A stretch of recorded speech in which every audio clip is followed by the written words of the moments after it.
What's up? Welcome to Tales Tomorrow. I'm Morrow, your storyteller for today, and with me I have some more RPG horror stories. Big news, everyone! I think I know what the days I'm gonna stream. Fridays. Nothing much is happening on Fridays, and I get bored on Fridays, and Friday nights usually get lonely and boring, and I feel alone. So we're gonna stream on Fridays. Probably this Friday too. Look out for the channel notifications somewhere on the channel. I don't know. Either way, let's get some RPG horror stories for today. Player tried to dox me over a which class is weaker argument, and DM took their side. Alright, I'm gonna start off this video by saying one thing before anything else begins. Doxing ain't cool. Doxing is, I'm pretty sure, is a federal crime, at least in America. I'm not sure other parts of the world. Regardless of what argument or stance you have or what the other person says, doxing is not okay. I just want to make sure I make my stance clear before we go into this story proper. This is about a year ago. I was playing in an online group with my girlfriend. We had found this group via Discord, and the DM seemed like a genuinely fun guy to hang around. We took video calls and such. The vibes matched very well. We started the campaign, and from the get-go, it was quite the interesting experience. Our characters would get tested to the limit, and sessions with, damn, these enemies were OP. Can't believe we survived that feeling.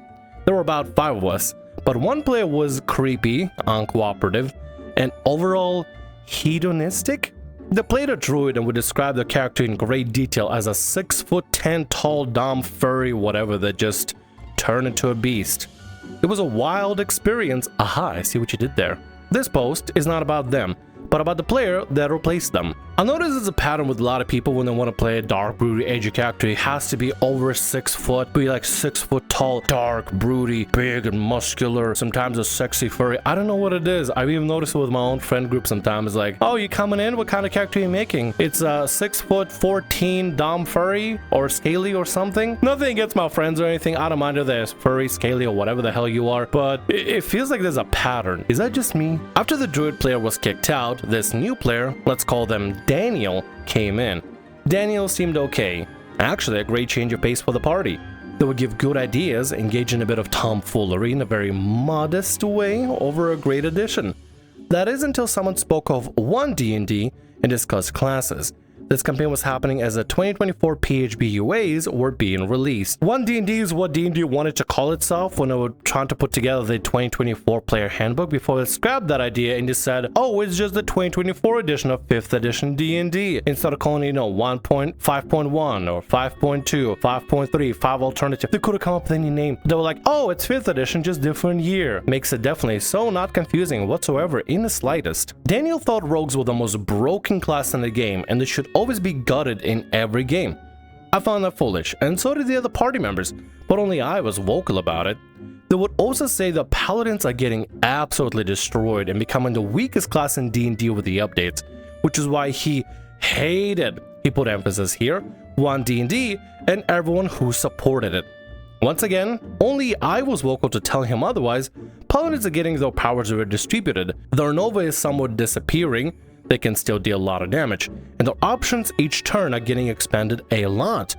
They didn't like this. Listen, I'm not a big fan of the 2024 edition of D&D either, but like to hate somebody for liking some... It's like, let's say for example, I for whatever reason did not like chocolate ice cream. Let's pretend like I'm a sinner. I for whatever reason don't like chocolate ice cream, but I also go out of my way to hate people that also like chocolate ice cream. That's insane. That's crazy. Like what you like. What you think that you like may not be for me, but that's okay because I have my own thing that I like, and it's fine. The world continues moving. It's not the end of the world. Hating someone for liking something that you don't like is, well, I mean, that's a horrible thing to do. That's burning bridges and basically just, that's a horrible way to live. That's a depressing way to live. A bit of back and forth, and Daniel said, if you think paladins are so good, then roll a 1 D&D paladin and fight my 2014 barbarian. I just refused because a class isn't stronger than another based on what they can do to each other, but rather on what they can do on a PvE setting compared to other classes.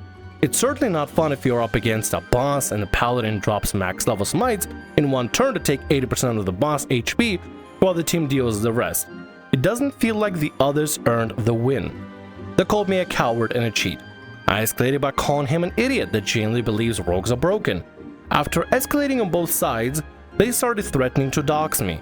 Threatening to send specific dead animals' heads and The sexy objects. Am I even allowed to say that word? Is YouTube gonna clap me down? Funny toys? You know, we'll go with funny toys because, well, I mean, there are toys, to be honest. Also, threatening to dox somebody over a D&D argument. First of all, nerd alert. Second of all, that's messed up as hell. It's literally just a difference of opinion. They think one way, you think the other. Yeah, I probably shouldn't be engaging with a lunatic about it and start calling him an idiot and causing things to escalate further and stuff. If you're ever dealing with a crazy lunatic, the only thing to do is not to engage, because if you start engaging with them, it's just gonna stoke the fire. And I get it, sometimes idiot should be called an idiot. I get sometimes you feel like, you know, you have this moral obligation to call an idiot to the face being an idiot, but at times you gotta pick your battles. And I feel like with this guy, there's no point of arguing with him, no really conversing with him about this, because he's gonna feel so heated to the point where he's gonna die on this hill, to the point where he's gonna threaten doxing and sending dead animal carcasses to you. That is psychotic. That is not worth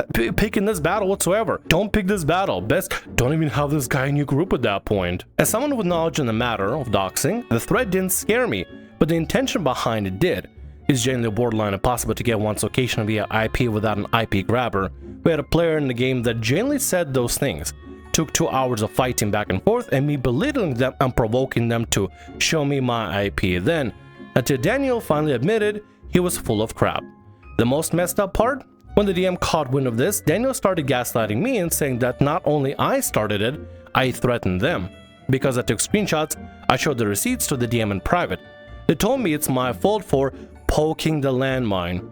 Well, okay, but the issue shouldn't be who poked the landmine, but rather, why the hell is the easily triggered landmine there in the first place? I had to make an essay analogy for them to get it. Something along the lines of, it's your fault for getting assaulted, why'd you talk to the guy? Maybe the DM just wasn't clued in on what's going on, but I mean, I understand that analogy and everything, but well, like I said, like you gotta pick your battles. Like I get it, sometimes you have this desire to wanna show an idiot that they're an idiot and everything, but I mean, maybe different people. I suppose that's the difference, right? Some people will be like, yeah, I wanna show this idiot what for. I'll be like, you know, it's not even worth interacting with the guy. I don't really care to interact with him. I don't even like him. Let's just kick him out because I don't care about him. Don't get me wrong, I love my battles and I love getting heated and I can get extremely argumentative, but that is one of my flaws, one of my many flaws that I have like IRL in person, not just Morrow as a character, that I need to just let go of some things because some arguments aren't worth arguing over. I'm not saying OP is at blame here. Honestly, they're dealing with a complete idiot that threatens to dox people and send animal carcasses and funny toys to the mailboxes because he thinks he's being a cool internet guy like that, and I hate the kind of people that think they're a tough guy on the internet. I genuinely hate them, but like I just don't think this fight was worth it. I'm not against OP whatsoever. I just don't think this was even worth it dealing with or spending your energy onto. After thanking me for showing how Daniel was a manipulative sack of crap,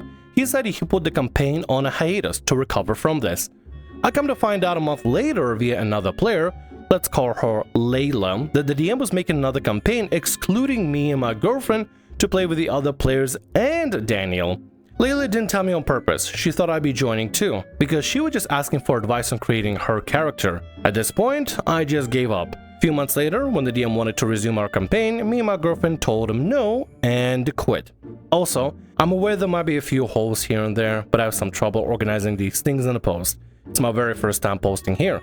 Feel free to add some context you think you might be missing, as I might have forgotten to mention key details that, at the time of posting, either aren't coming to me or don't feel important. It's weird that your DM excludes you over an argument over something. Well, let's be honest, arguing about D&D class and who's the weakest class is stupid. We all know it's Warlock. You come comments talking about Warlock is not actually weak, it's actually extremely strong. I get it, I'm just making a joke here. I don't think there's any class specifically weak. Monk. Jokes.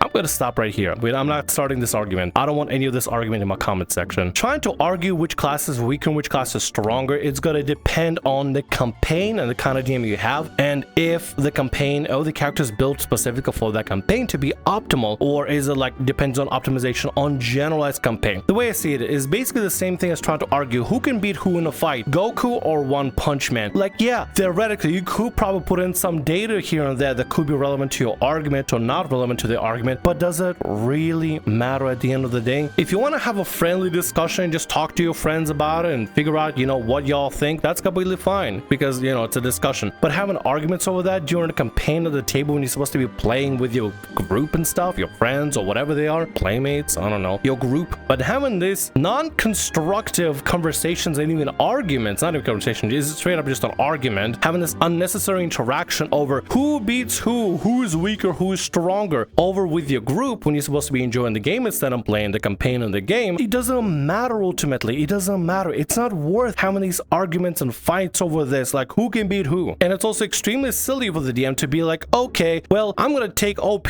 out of the campaign because I'm gonna trust Daniel, who is a gaslighter and liar and actually threatens to dox somebody and send dead animal carcasses and funny toys. If your DM chose Daniel for the campaign, I feel like that's an easy out for you and your girlfriend to leave this campaign, leave this group, and find somebody better. If they really want to play with Daniel, who threatens to dox people and send dead animal carcasses to the mailbox, then they deserve each other. They deserve each other, and you deserve to find a better game for yourself and your girlfriend. I wish you the best, OP. Let's get to the next story for today. I don't know half the crap of what you're doing. The title. That's what the DM said to me at the end of the game. I'll let you objectively decide whether it's a horror story for RPGs or I'm just the horror of a player here. Started as a Wild Sea game where we had Session 0.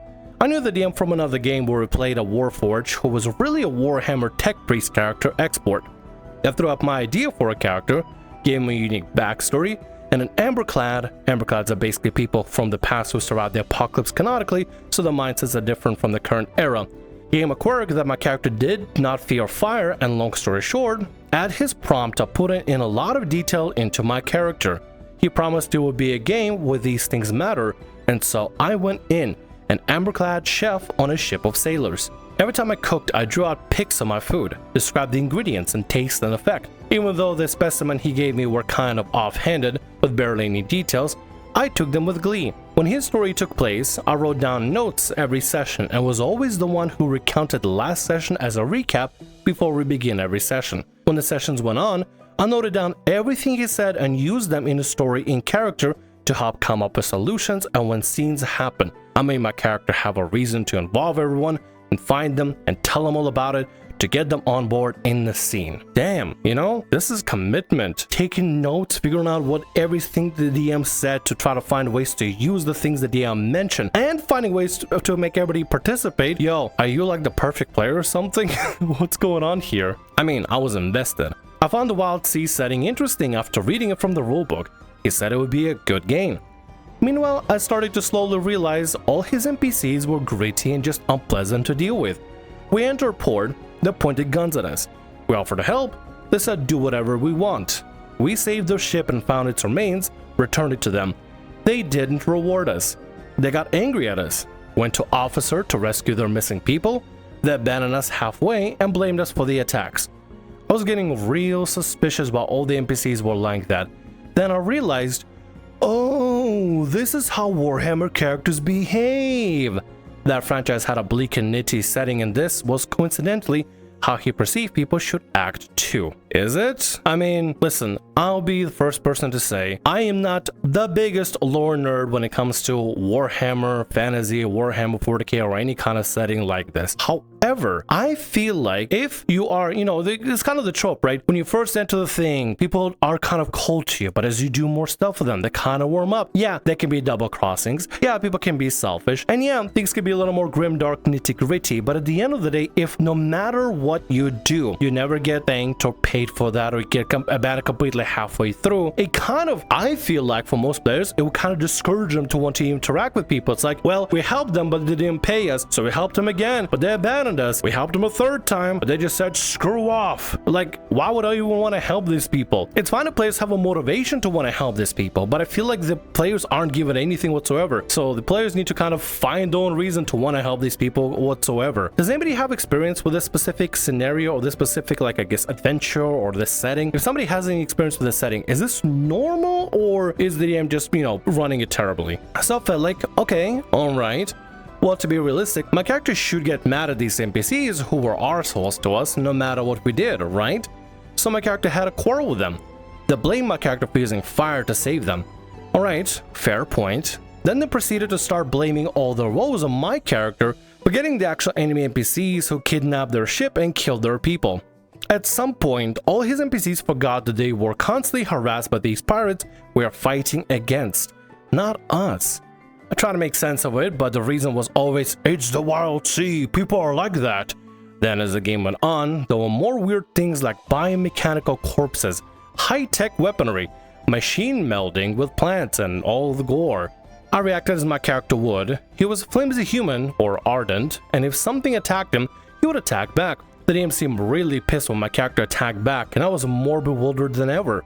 When I didn't attack and try to interact with one of their frightened fauna which just wanted to eat my books, he straight up gave an exasperated look. You know what it sounds like? Your DM has a script that you're just not following, but they can't tell you the script because it's supposed to be a game, and they want you to act in a specific way or do a specific thing, but they're not telling you what that thing is. They just have a specific expectation of you, and you're doing your very best as your character, playing your character the best that you can, and the DM is just like, or GM, whatever they are, is just giving you exasperated looks and getting bewildered by you reacting. Oh, things attack you. Okay, well, attack it back. I don't want to be attacked. What are you doing? It's like, what do you mean? That's normal to do. If something attacks me, I'm gonna defend myself. I'm not gonna just let it attack me. What am I supposed to do? Oh, something is attacking me? Here, let me do my roleplay of a training dummy. Hey, attack me, please. Like, what are you supposed to do, right? What are you supposed to do in this situation? What are you supposed to do? All in all, I thought I had a very sensible outlook on things. When the finale was here, everyone had to deal with a lightsaber wielding, blaster pistol shooting eldritch thing.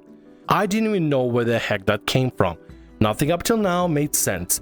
There was no build-up, there was no hint, no logical reason to why things happened. Bad things just happened and out of nowhere. I feel like maybe it's because your DM really likes the Warhammer 40k universe, so they're like, ooh, I should add las turrets and las guns and cool tech stuff just out of nowhere, just because they like it. And they're not thinking about the rhyme or reason for it. This is just my guess, but I don't know. Honestly, I don't know anything about this setting. Throughout the game, another player left, and many times other players had to approach me outside the game to ask, what the hell is going on with this game? And I tried to posit reason, and maybe it was all part of this grand design, even though I had no clue at all. When players left, he asked for more players, and I found them amongst my friend group for him. When this game came to a standstill, which was often the case, I would push the story forward with my character approaching the obvious plot point and directing everyone's attention to it. This included the one time he forced some spiritual obsession on everyone to be industrious, so we spent an entire session doing nothing but screw around the idea of chopping wood. We got bored real quick and literally stared at each other for minutes. He laughed. Then, when the boredom was too apparent, I had my character start telling the others how unnatural it was and try to break them out of it to continue the story of rescuing the captured villagers. He got real pissed at me doing that. Then the game finally ended, after weeks of slogging through it, and then he told me in front of everyone, I will never understand the crap your character was doing. At that point, I explained in excruciating detail my thought process to him, and I told him I explained it all during the game, many times. I've been doing all this background work for him, playing with his story, investing time and effort in my character, and getting everyone on board with this. Then he replied, I realized halfway I don't like DMing for you, which was when I realized, yeah, nothing I did ever mattered to him. He would always brush it off, asked me to roll some dice, and decided on an entirely unrelated result based on the dice. One of the players stood up for me and helped me explain my character's actions, but this DM just didn't care. He treated my character as a joke. So I left it at that. But to this day, I still wonder, what was the point of that game? I'm gonna guess that even the DM has no idea what the point is. Either two things are happening. The DM has this crazy gigabrain idea that is so high IQ, 300,000 IQ, gigabrain, omega brain, sigma brain idea that is just so beyond everyone's understanding, and our feeble little minds just can't comprehend the genius behind it. Or if the DM is running a really dumb game that he thinks is really cool, but it doesn't make sense and you're trying to piece together together a mess. You're trying to cobble together a mess to make this game fit. You can only polish a turd so much. I think this game was just a mess from the very start, and you're trying your best. You're trying your best with this game and getting invested, getting others invested, and finding new players for the guy, and he's still ungrateful. Honestly, treat it as a slop. It was a slop of a game. You need to move on to better pastures. And with that, that's gonna be all our stories for today. I want to thank you very much for watching, and thanks so much for being here. If you like what I do, consider subscribing to the channel and leaving a like. Also, if the RPG Horror Stories ever goes down, or if you want to submit your own personalized horror story, email is down in the description below. I'll see you again in more Tales tomorrow. Bye-bye.